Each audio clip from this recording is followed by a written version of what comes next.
Shalom pessoal, tudo jóia? Aqui é o Eli do canal Mais de Sião e hoje eu quero compartilhar contigo alguns detalhes muito interessantes, uns detalhes bem legais que envolvem o descobrimento do Brasil, as histórias do descobrimento do Brasil. Então no vídeo anterior, um vídeo que eu falei sobre a origem hebraica da palavra Brasil, eu comentei sobre a possível aliança entre o rei Salomão e os fenícios, e as prováveis conquistas que juntos alcançaram mediante o conhecimento de ambos os povos. Inclusive, gente, agora olha só que legal, Aí naquele vídeo, muita gente entrou, muita gente gostou, parabenizou, enfim, todo mundo ficou satisfeito, mas teve também um pessoal que entrou, para dizer, pô, Eli, o significado da palavra, a origem da palavra Brasil é proveniente de brasa, enfim, e tudo mais. E logicamente eu concordo, eu acho interessante esses comentários, porque realmente é isso que os livros de história, os livros brasileiros de história, é o que ensina, Então, quem fez esse comentário, se você olhar pelo ponto de vista histórico ensinado nas escolas do Brasil, está correto. É isso que a gente tem que escrever mesmo na hora de fazer uma prova, porque senão a resposta vai estar errada.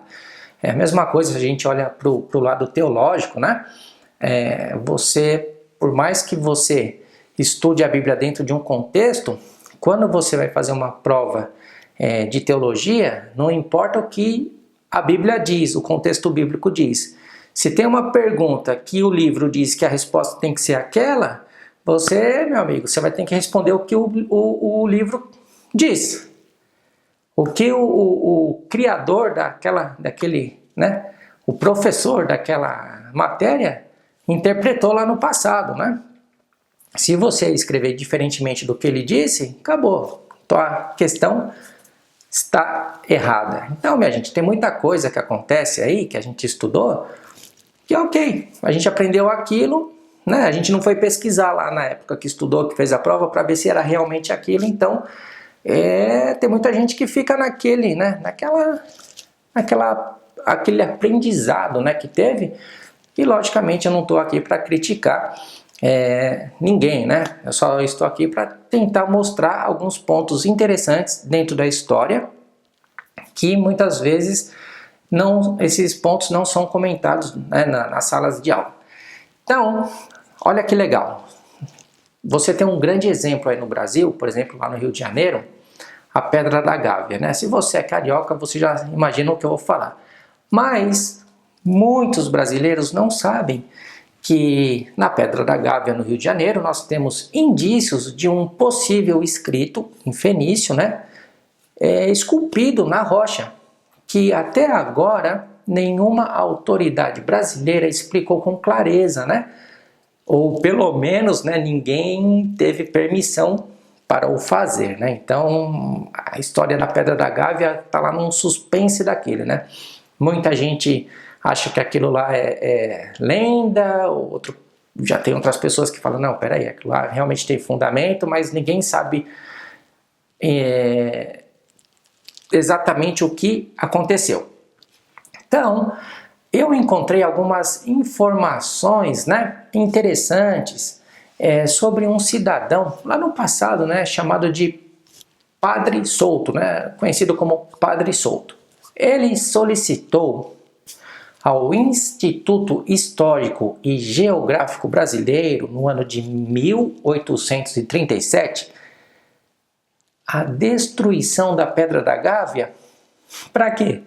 Para acabar com o zum que estava tendo ali, Então, todo mundo estava comentando, o pessoal tinha um conhecimento lá, assim, aquilo, aqui chegou, fenícios, provavelmente eram fenícios, estava aquele zum todo. Então o padre, para acabar de vez com a história, se era fenício, se era romano, se era português, se era...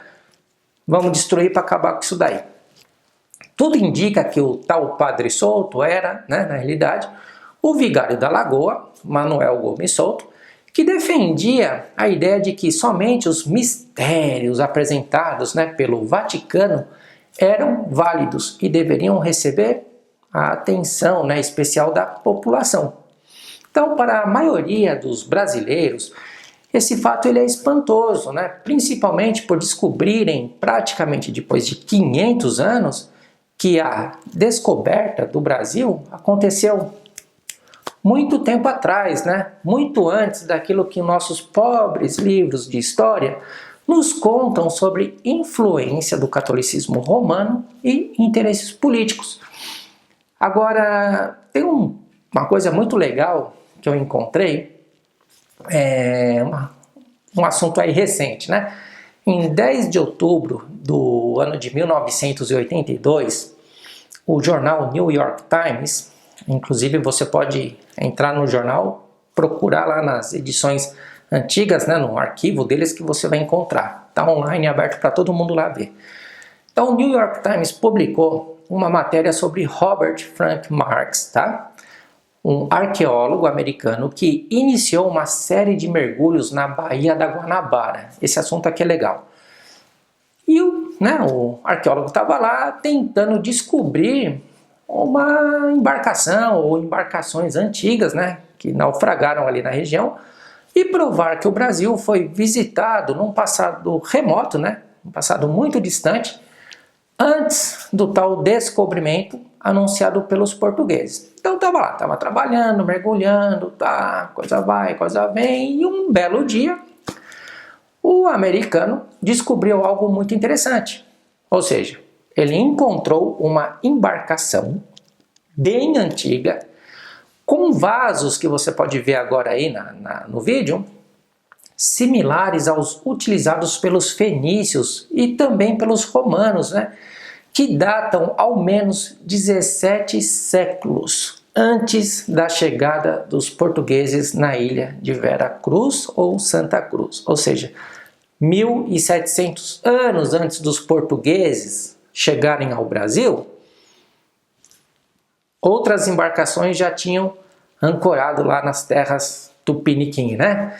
Então, agora olha que legal. O jornal o Globo, ele publicou, né, numa notícia no dia 23 de setembro de 1982, eu não pude checar essa informação porque eu não sou assinante do jornal O Globo, tá, online, mas eu cheguei até esse jornal. Eu só não pude abrir ele porque eu não sou assinante. Então, se você for assinante, eu até gostaria que você fizesse esse levantamento e confirmasse aí, né?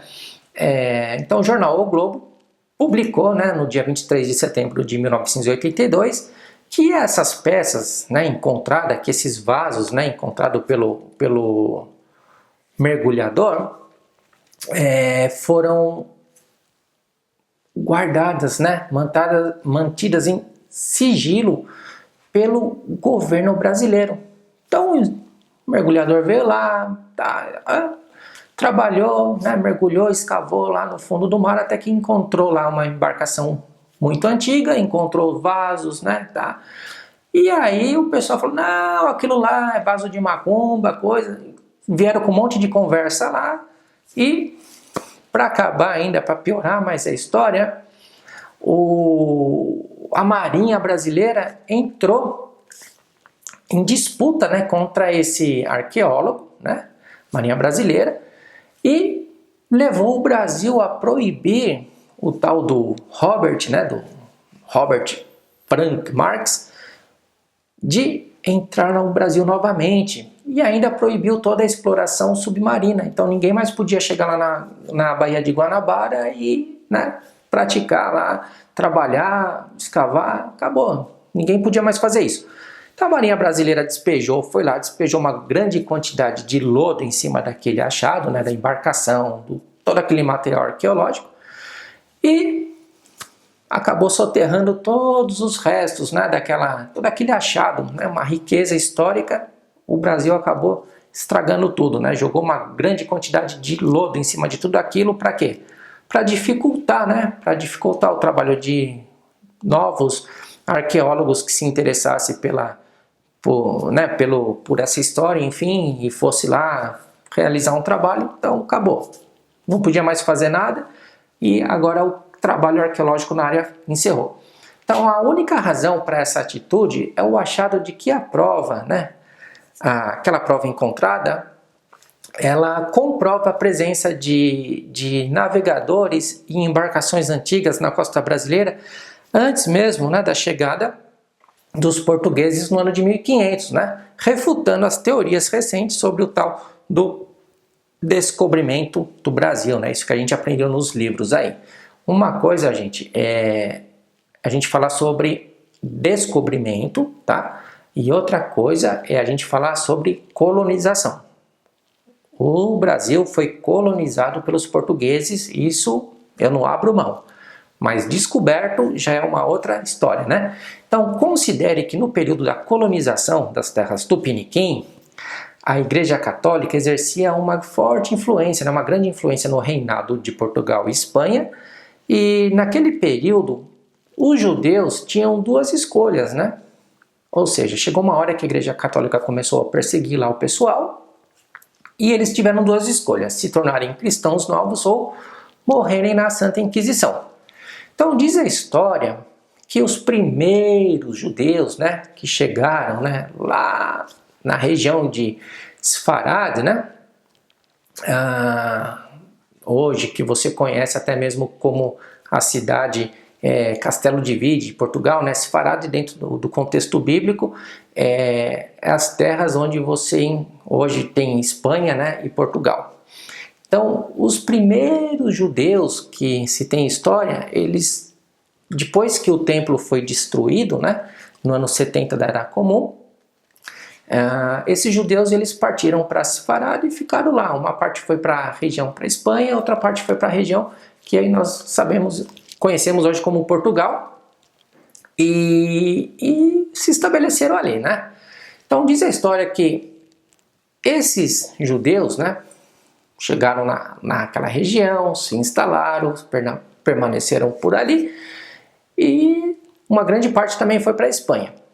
Quando, né, então, o catolicismo começou a exercer aquela grande influência no reino espanhol, né, e também no reino português, então o que aconteceu? Grande parte da comunidade judaica migrou, né, foi embora para Portugal e foram bem recebidos ali pela coroa, né, pela coroa portuguesa, pois os judeus traziam consigo seus conhecimentos científicos e náuticos, né, e foram decisivos nas viagens marítimas bem-sucedidas daquela época. Então vale ressaltar que, por exemplo, o astrolábio, né, que é um importante instrumento de navegação lá do passado, ele foi inventado pelo judeu Abraão Zacuto na escola de Sagres, né, para facilitar as grandes conquistas, né, as viagens marítimas. Então, olha aqui que interessante isso daqui. A própria Bíblia, minha gente, Salmos, né, capítulo 8, versículo 8, ela menciona, né, ela fala sobre navegação, né? Olha, ela nos dá informações muito importantes. E diz assim: tudo o que passa pelas veredas dos mares, né? Ou seja, pelos caminhos dos mares. E o que isso tem a ver? Isso tem a ver que o rei Davi, lá no passado, já sabia que os oceanos, eles têm caminhos que fluem através deles, né? Porém, somente agora, né, no século XIX, um americano foi considerado, né, o descobridor das correntes marítimas. Então tá cheio de gente aí descobrindo coisas que na realidade já foram descobertas há muito tempo. Daqui a pouco alguém vai descobrir a roda de novo, a pólvora, vamos ver, né?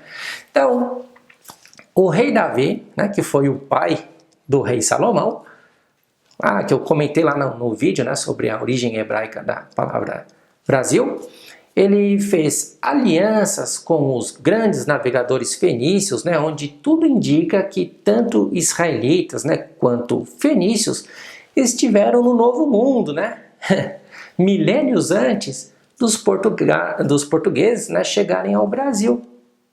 Então você vê que a coisa tá ligando.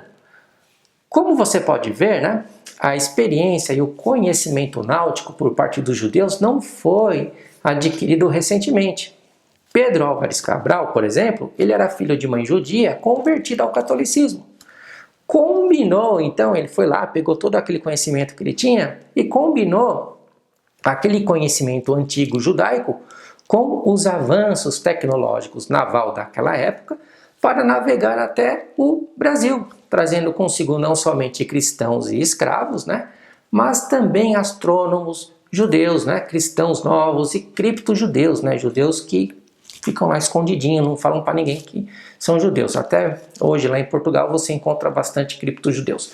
Então ele trouxe todo esse pessoal em busca de um refúgio contra perseguições causadas depois que Dom Manuel, né, assinou um edito de expulsão dos judeus do reino de Portugal, né, do reino português, e, né, aqueles que desobedecessem a ordem de conversão, né, imposta ali tanto pelo reino quanto pela Igreja Católica, quem não aceitasse aquilo, quem não se convertesse ao cristianismo, né, ao catolicismo romano, estaria sujeito à pena de morte e ao confisco de seus bens. Então, nessas viagens recentes, né, de Pedro Álvares Cabral ao Brasil, vieram líderes católicos, né, com o objetivo de colonizar as terras brasileiras, né, e catequizar os nativos da região em prol do governo português e da fé católica, que predominava na época, né, naquela região da Península Ibérica, que nós conhecemos biblicamente como Sfarad. Então, como você pode ver, muitas informações foram filtradas, né, por não servirem aos interesses governamentais e religiosos. Tanto a Igreja Católica como a Igreja Protestante aplicou-se, né, elas se aplicaram em destruir aqueles que considerassem inimigos, né? Nesse caso, muitos cientistas e historiadores foram mortos acusados de bruxaria ou rebeldia, né? Queimaram livros, enfim. Você conhece a história da Inquisição, da Santa Inquisição, a barbaridade que a Igreja Católica e Protestante também fez? Você vai ver que a coisa foi complicada.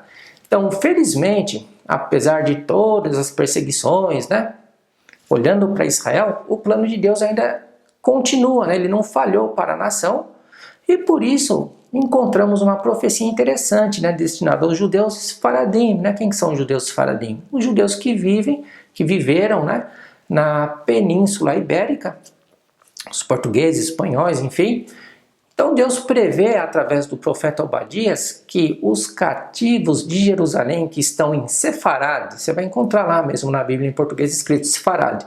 Então Sefarad é justamente a Península Ibérica. Retornarão a Israel e possuirão as cidades do sul, né? Israel. E isso, minha gente, já está acontecendo, desde que se cumpriu a profecia de Isaías, capítulo 66, versículo 8, né, que diz assim: pode uma nação nascer em um só dia, mas Sião mal sentiu as dores de parto e deu à luz a seus filhos, né? Então isso aconteceu, se cumpriu no dia 14 de maio de 1948, de lá para cá os judeus estão retornando, né? Nós, até eu mesmo e a família, acabamos fazendo parte do cumprimento dessa profecia, né? Então, você vê, se você vai para Ashkelon, né, cidade ali no sul de Israel, se você vai para Beersheba, toda essa região, tem uma comunidade bem grande ali de judeus espanhóis, argentinos, bolivianos, uruguaios, enfim, né? Tem uma comunidade bem grande ali. E inclusive tem um kibbutz, né, um kibbutz argentino, um kibbutz brasileiro. Então a coisa está acontecendo. Agora, um outro texto, né, interessante também diz assim: e quanto aos judeus, né, que foram espalhados para as terras mais, né, distantes, o profeta Jeremias ele diz o seguinte: ouvi a palavra do Senhor, ó nações, e anunciai as ilhas longínquas, né? Já está falando, ó, o pessoal que ia estar lá longe, as ilhas longínquas, e dizei: aqueles que espalhou a Israel, né, o Senhor, né, que espalhou Israel, o congregará e o guardará como pastor ao seu rebanho. Né? Você vai encontrar esse texto em Jeremias capítulo 31, versículo 10. Então, minha gente, espero que esse vídeo possa ajudá-la a compreender um pouco melhor, né, alguns dos detalhes aí envolvendo, né, a história bíblica, a história dos judeus, a história do Brasil, a história de Israel, e ver que nós, né, estamos unidos aí, fazendo parte até mesmo de um passado bem distante aí na história do Brasil, né? Então, muito obrigado por ter ficado comigo até aqui. Sugiro que, se você se interessou, se você gostou desse assunto, que você pode continuar pesquisando, tem muita coisa muito legal para ser esclarecida aí, e graças hoje aí a tecnologia, todo o avanço, né, que nós temos, tecnológico, livros que antigamente provavelmente nós nem teríamos condições de ter acesso a eles, hoje estão aí em museu digital, né, em biblioteca digital, nós podemos ir lá, conferir, enfim, e sem sair da nossa casa. Então, minha gente, muito obrigado, espero que você tenha gostado desse vídeo e a gente se vê no próximo vídeo, tá joia? Tudo de bom e até lá!